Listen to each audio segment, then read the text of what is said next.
Olha, estamos para ter mais uma vitória cachapante do Lula sobre o Bolsonaro. O Bolsonaro tentou recriar uma espécie de terceiro turno. Agora, nessa semana, teremos as eleições para a presidência da Câmara dos Deputados e do Senado. Na Câmara, já se sabe que o Arthur Lira vai ganhar. Só não sabe quantos votos ele vai ter. Estima-se 450, 470 votos. Todos os partidos, mais de 20 partidos, estão apoiando o Arthur Lira. Eu vou falar, a maioria dos partidos mais por medo do que por gostar do Arthur Lira. Tá. Todo mundo tá com medo de não apoiar o Arthur Lira e se ele ganhar a eleição, vai ganhar, o Arthur Lira ir para cima desses aí. Então, ele tá com um apoio muito amplo aí. Vou falar, quem geralmente chega com tanto poder assim como o Arthur Lira, acaba metendo os pés pelas mãos. Foi o que fez o Rodrigo Maia depois de um tempo. Então esperemos aí para ver a soberba do Arthur Lira, se ele ficar com tal soberba porque teve muitos votos, derrubá-lo aí nos próximos anos, nos próximos meses. Tá, enquanto isso, Rodrigo Pacheco. Rodrigo Pacheco não tem uma tarefa tão fácil quanto Arthur Lira. Tem um candidato bolsonarista no Senado, que é o Rogério Marinho. Rogério Marinho estava tentando angariar ali votos de uma direita que até chegou a ficar contra o Bolsonaro, mas que na hora H são fascistas da pior espécie. Então ele conseguiu ali apoio do Republicanos, partido que tem a Damares, partido da Igreja Universal, e do PL, que é o partido oficial do bolsonarismo. O PL já é o partido dele, e do Partido Progressista, que é o partido do Arthur Lira, por acaso, no Senado. Esses três partidos juntos não têm uma bancada muito grande para fazer frente ao Rodrigo Pacheco, mas conseguiram apoio também do PSDB. Inclusive, dois senadores que na CPI da Covid, esses realmente usaram a CPI para palanque.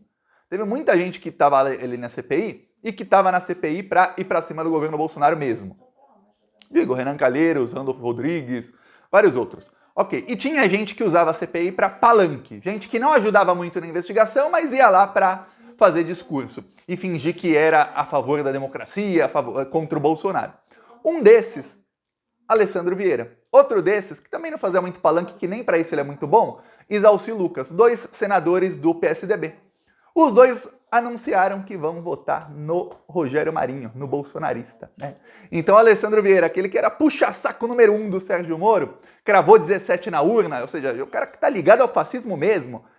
Durante a CPI, ele estava tentando se pintar como um cara anti-bolsonarista, mas chega na hora H, ele quer o candidato do Bolsonaro. O Bolsonaro está postando todas as suas fichas nisso aí, porque o presidente do Senado é quem pode pautar impeachment de ministros do STF. O impeachment de um ministro do STF jamais passaria no Senado, de um dos ministros que o Bolsonaro quer derrubar, Alexandre, Barroso, Lewandowski, jamais passaria no Senado, porque precisa de 2/3. Não teria 2/3 nem com o Bolsonaro presidente, sem o Bolsonaro ser presidente, muito menos. Tá, mas há uma série de mecanismos no Senado que pode ser utilizada para constranger ministros do STF. Mais do que isso, o presidente do Senado é quem pauta novas escolhas de ministros do STF. Então o Lula, quando for indicar o sucessor do Lewandowski e da Rosa Weber, ou a sucessora deles, e possivelmente do Barroso, que indicou que pode se aposentar antes, adiantar sua aposentadoria, e aí o Lula poderia indicar 3 ministros em vez de 2,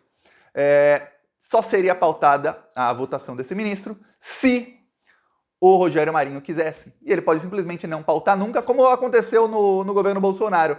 O Davi Alcolumbre não pautou na Comissão de Constituição e Justiça o André Mendonça. O André Mendonça demorou quase 5 meses entre ele ser indicado e ele ser aprovado. Foi a maior demora da história. Nunca tinha demorado mais de 9 dias. Demorou 5 meses. Agora imagina ter um bolsonarista que fala, quer saber?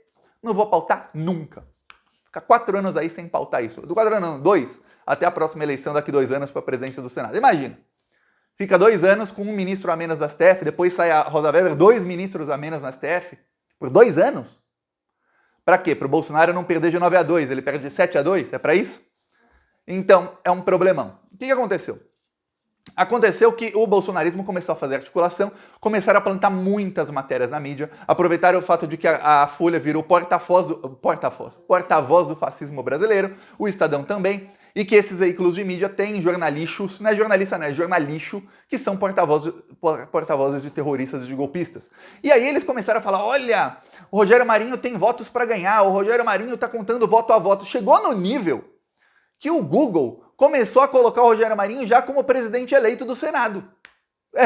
O candidato que tem menos votos. Estima-se que o Rodrigo Pacheco vai ter no mínimo 45 votos. E que, no mínimo, que pode ter 50, 50 e poucos. Porque o Rodrigo Pacheco, durante a presidência dele no Senado, ele ajudava muito os senadores quando precisavam de verba e quando tinham problemas. Ele era um cara que ele ajudava todo mundo. Então estima-se que ele tem um número muito grande de votos e que muita gente vai declarar apoio ao Rogério Marinho e na hora H vai votar no Rodrigo Pacheco. Tá. Do lado do Rogério Marinho, estima-se que algumas pessoas declaram apoio ao Rodrigo Pacheco, mas na hora H vão votar nele. Então tem essa aí, mas o favorito é o Pacheco. O que acontece é o seguinte: o candidato do Bolsonaro estava com a esperança de chegar próximo do empate e até aí de uma possível vitória, porém, os próprios bolsonaristas deram um tiro de canhão no pé. O próprio Bolsonaro. O Bolsonaro ordenou a sua bancada que fosse fortemente para cima dos senadores para convencê-los a votarem no Rogério Marinho. O que aconteceu? Alguns deputados bolsonaristas começaram a divulgar telefone, e-mail, endereço de senadores que estavam indecisos ou que estavam apoiando o Pacheco.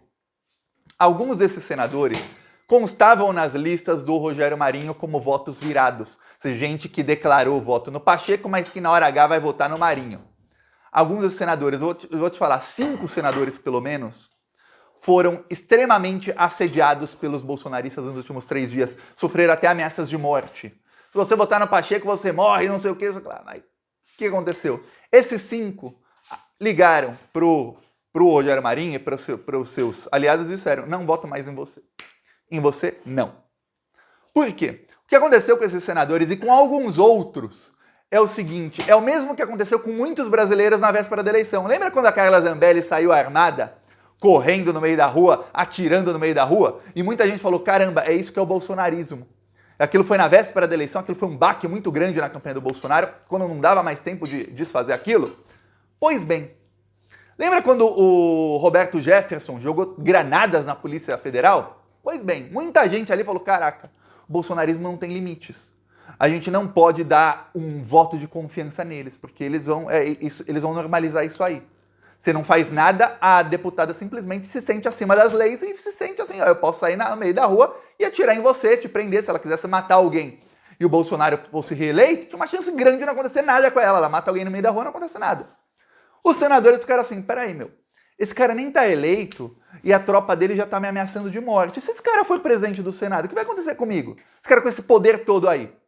Nananina não. Aí ele vai usar esse poder pra quê? Pra ir pra cima do Supremo Tribunal Federal, que foi quem não deixou o Bolsonaro dar um golpe? Peraí. Aí eu vou ter que ficar me humilhando pra esse cara? Que os apoiadores estão me ameaçando de morte? Não. Acordou muito senador otário. É otário mesmo. Pode ser um senador da República, não quer dizer que a pessoa não possa ser uma otária completa, ou um otário completo. No caso, otários. Falando aí de homens. O que acontece? Os senadores acordaram e falaram: peraí. Então sofreu um baque muito grande a campanha do Rogério Marinho, que tinha esperança de vencer, porque pelo menos, esses são nomes que estavam na lista dele.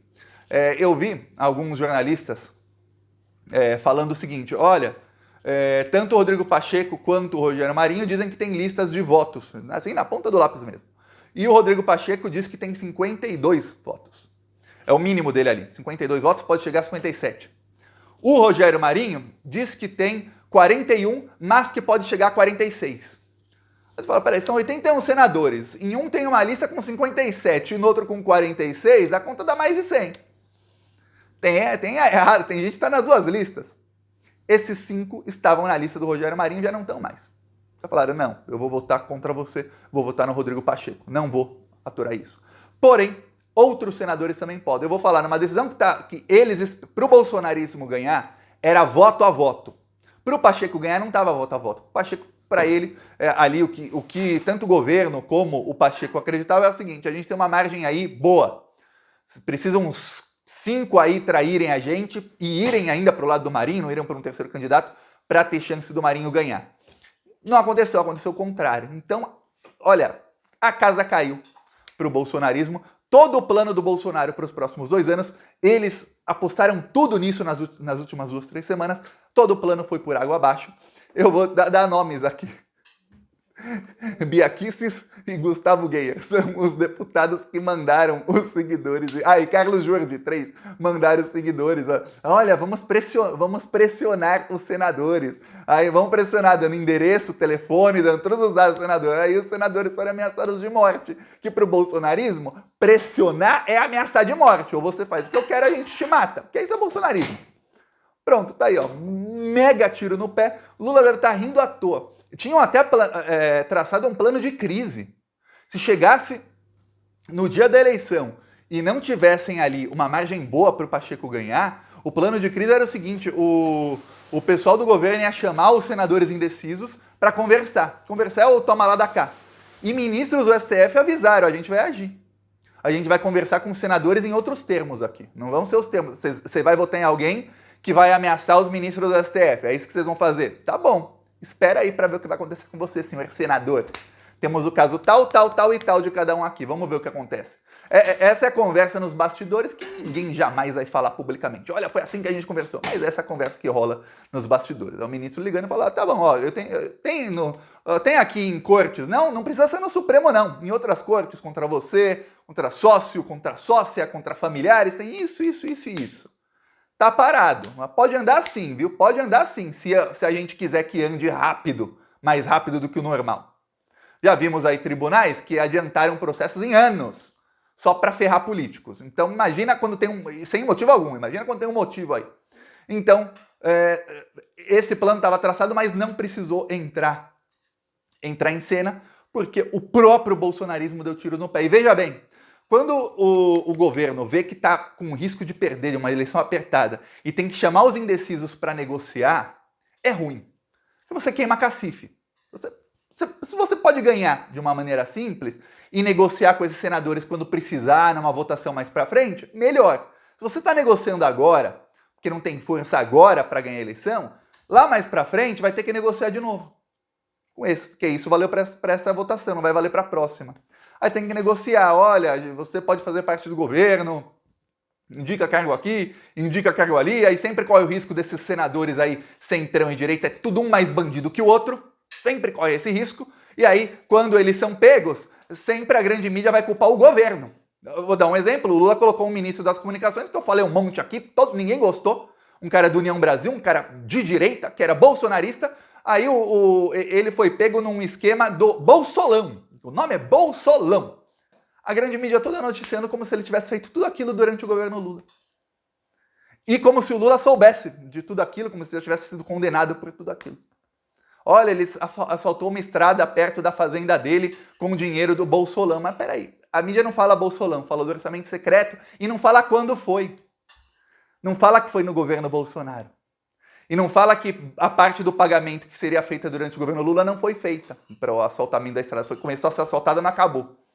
A obra orçada em 5 milhões, o governo Bolsonaro pagou, executou mais de 1 milhão da obra. Depois, durante o governo Lula, parou. A mídia não fala isso. Por quê? Porque é para desinformar, é para que a pessoa pense: caramba, já tem corrupto no governo Lula, o governo Lula já está fazendo corrupção. Tá vendo? Um cara que era da direita, da frente ampla, que a mídia tanto defendeu. Aí o Lula tem que negociar com o senador indica alguém para um cargo, esse alguém faz alguma coisa errada, vai cair a culpa em quem? Adivinha? No Lula, não é no senador. Ou o Lula tem que fazer um governo igual a mídia adorava o governo Dilma: não vamos negociar com ninguém, vamos perder todas. Aí leva o golpe. E aí fala: tá vendo? Mesmo assim é bandida, pronto. Você vê que é aquela: se você negociar para se manter e tentar continuar mudando o Brasil, reconstruindo o Brasil, vão te bater por um motivo. Se não negociar e for intransigente, aí você leva um golpe, aí tem outro Bolsonaro vindo aí, ou alguém pior. É isso. Essas são as opções. Então o governo Lula está indo para cima, por isso que eu falo que é muito importante se inscrever no canal, que aqui a gente vai mostrando a verdade. Agora o governo Lula não vai precisar negociar com esse pessoal nesses termos, porque a margem aí do Pacheco é uma margem bem confortável. Veja bem, política tudo pode mudar, viu? Em decisões, em eleições assim, voto secreto, eu já vi cada virada, coisas assim inimagináveis. Porém, nesse caso, parece que não vai mudar. Veremos aí nos próximos dias o que vai acontecer. Peço aí sua inscrição no canal, seguiremos na luta. Falou!